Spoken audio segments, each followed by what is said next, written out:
Oui, mais le problème, c'est qu'aujourd'hui, on n'a pas un budget qui est fait pour faire des économies. On a un budget qui est fait pour trouver un gouvernement. Vous voyez, on est supposé avoir un budget en France pour gérer la France, mais en réalité, là, on nous a créé un budget pour essayer de trouver une espèce de compromis, une espèce de bouillabaisse politique dans laquelle on va aller chercher des députés à droite, des députés à gauche. La réalité, c'est que le budget tel qu'il est présenté aujourd'hui, il est entre guillemets économie, on va revenir sur les points, mais c'est quasiment risible. Moi, j'écoutais monsieur de Courson, vous savez, qui est le rapporteur du budget, 73 ans, énarque, 8 mandats de député au compteur, un homme d'expérience. Il a proposé 4 choses, lui.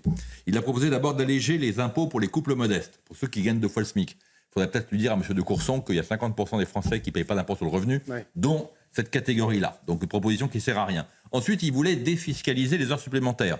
Alors ça, c'est très bien de défiscaliser les heures supplémentaires, mais quand il y a de la croissance, ce n'est pas le cas aujourd'hui. Et puis de surcroît, je rappelle quand même que les heures supplémentaires, il n'y a pas de cotisation retraite et il n'y a pas d'impôt sur le revenu. Donc il parlait de la CSG, c'est microscopique. Ensuite, il voulait revenir sur les abattements des aides à domicile. Super idée, super idée.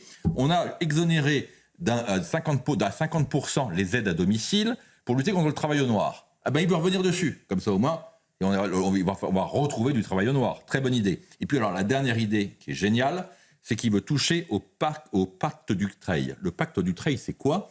C'est une loi qui, depuis 2000, permet de transmettre les entreprises, familiales principalement, avec 75% d'abattement d'impôts. Pourquoi ? Parce qu'en France, on n'avait que 15% des entreprises qui étaient transmises. 15%. Alors qu'en Allemagne, c'est 50%, et en Italie, c'est 75%. L'impact économique était colossal. Il veut revenir dessus.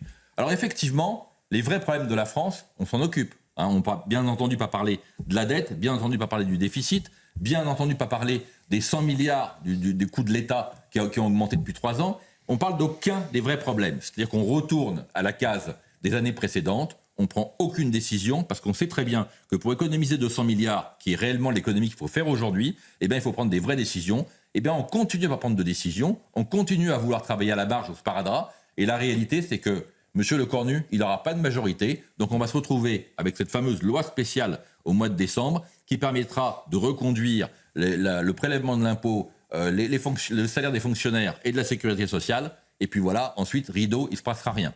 Donc,